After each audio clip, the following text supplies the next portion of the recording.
ആശങ്കകൾക്ക് വിരാമമിട്ട് 1972 Soviet union ശുക്രനിലേക്ക് അയച്ച cosmos 482 ബഹിരാകാശ പേടകത്തിന്റെ landing module അരനൂറ്റാണ്ടിനു ശേഷം ഭൂമിയിൽ പതിച്ചു. ശനിയാഴ്ച പ്രാദേശിക സമയം രാവിലെ 9:24 പേടകം ഭൂമിയുടെ അന്തരീക്ഷത്തിൽ കടന്നതെന്ന് റഷ്യൻ ബഹിരാകാശ ഏജൻസിയായ റോസ്കോസ്മോസ് അറിയിച്ചു. ഇന്തോനേഷ്യൻ തലസ്ഥാനമായ ജക്കാർത്തയ്ക്ക് സമീപം ഇന്ത്യൻ മഹാസമുദ്രത്തിൽ പേടകം സ്ലാഷ് ഡൗൺ ചെയ്തതെന്നാണ് ഏജൻസി പറഞ്ഞിരിക്കുന്നത്. അതേസമയം പേടകം എവിടെയാണ് പതിച്ചത് എന്നതിനെ സംബന്ധിച്ച് അവ്യക്തതയുണ്ട് എന്ന് വിദഗ്ധർ ചൂണ്ടിക്കാട്ടുന്നു. സോവിയറ്റ് കാലഘട്ടത്തിന്റെ ബഹിരാകാശ പേടകം കോസ്മോസ് 482 ഭൂമിയിൽ തകർന്നു വീണതായി സ്ഥിരീകരിച്ചിരിക്കുകയാണ്. ഇപ്പോൾ 53 വർഷം പഴക്കമുള്ള ശീത യുദ്ധകാലത്തെ സോവിയറ്റ് ബഹിരാകാശ പേടകമാണ് ഭൂമിയിൽ പ്രവേശിച്ച ശേഷം കടലിൽ വീണത്.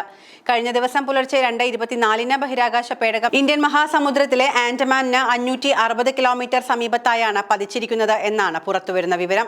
1972 വിക്ഷേപിച്ച പേടകം തകരാറിലാവുകയും 53 വർഷം ഭ്രമണപഥത്തിൽ തുടരുകയും ചെയ്തു. ദിവസങ്ങളോളം നീണ്ട ഊഹാപോഹങ്ങൾക്കാണ് മെയ് 10 ഭൂമിയിൽ തകർന്നു വീണുവെന്ന റഷ്യയുടെ സ്ഥിരീകരണത്തോടുകൂടി അറുതി വന്നിരിക്കുന്നത്.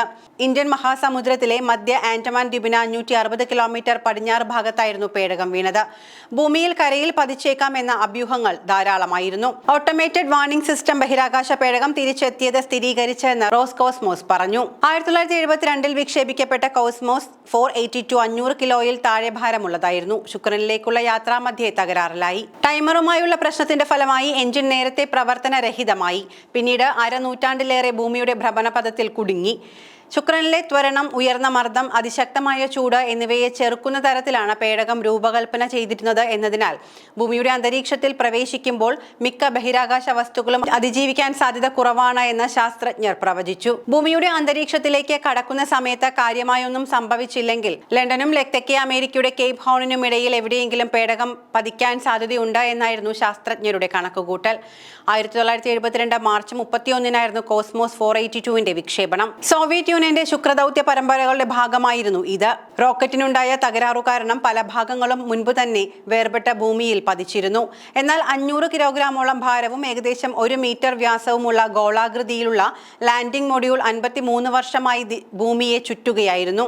കോസ്മോസ് 482 സമാനമായി 1979 നാസയുടെ സ്കൈലാബിന്റെ വീഴ്ച ലോകത്തെ മുൾമുനയിൽ നിർത്തിയിരുന്നു. മെയ് 9-നും 13-നും ഇടയിൽ ഏത് സമയത്തും അത് ഭൂമിയിൽ പതിക്കാമെന്ന് ഗവേഷകർ പ്രവചിച്ചിരുന്നു. എന്നാൽ പിന്നീട് നാസയും യൂറോപ്യൻ സ്പേസ് ഏജൻസിയും മെയ് 10 പേടകം എത്തുമെന്ന് അറിയിച്ചു. ഭൂമധ്യരേഖയുടെ 52 ഡിഗ്രി വടക്കോ തെക്കോ വീഴുമെന്നായിരുന്നു പ്രവചനം. കോസ്മോസ് 482 ഭൂമിയിലേക്കുള്ള പുനഃപ്രവേശനം ബഹിരാകാശ മാലിന്യങ്ങളുടെ വർദ്ധിച്ചുവരുന്ന പ്രശ്നത്തെ ഓർമ്മിപ്പിക്കുന്നു. മിക്ക ബഹിരാകാശ വസ്തുക്കളും ഭൂമിയുടെ അന്തരീക്ഷത്തിലേക്ക് വീണ് കത്തിച്ചാമ്പലാകുമ്പോൾ ചിലത്, പ്രത്യേകിച്ച് കോസ്മോസ് 482 പോലുള്ള ഭാരമേറിയതോ സാന്ദ്രമായതോ ആയ വസ്തുക്കൾ ചൂടുള്ള പുനഃപ്രവേശത്തെ അതിജീവിക്കുന്നു. പ്രത്യേകിച്ച് ശുക്രന്റെ ഇടതൂർന്ന അന്തരീക്ഷത്തിലൂടെ അതിവേഗം കടന്നുപോകുന്നത് പോലുള്ള അങ്ങേയറ്റത്തെ പരിതസ്ഥിതികളെ നേരിടാൻ വസ്തു രൂപകൽപ്പന ചെയ്തിട്ടുണ്ടെങ്കിൽ വിശാലമായ ശിഥിലീകരണമില്ലാതെ പുനഃപ്രവേശനത്തെ അതിജീവിക്കുക. കോസ്മോസ് 482 പരുക്കൻ ആകൃതി മിക്കവാറും പ്രതിരോധ ശേഷിയുള്ളതായിരിക്കും. സുരക്ഷയ്ക്ക് ഉടനടിയുള്ള ഭീഷണിക്ക് പുറമെ പാരിസ്ഥിതിക പ്രത്യാഘാതങ്ങളുമുണ്ട്. ഉപഗ്രഹങ്ങളും ബഹിരാകാശ പുനരുജ്ജീവനവും ഭൂമിയുടെ അന്തരീക്ഷത്തിലേക്ക് ദോഷകരമായ മാലിന്യങ്ങൾ പുറന്തള്ളുകയും ഓസോൺ പാളിയെയും പരിതസ്ഥിതിയെയും വലിയ തോതിൽ നശിപ്പിക്കുകയും കാലാവസ്ഥാ വ്യതിയാനത്തിലേക്ക് നയിക്കുകയും ചെയ്യുമെന്ന് ഗവേഷകർ മുന്നറിയിപ്പ് നൽകുന്നു.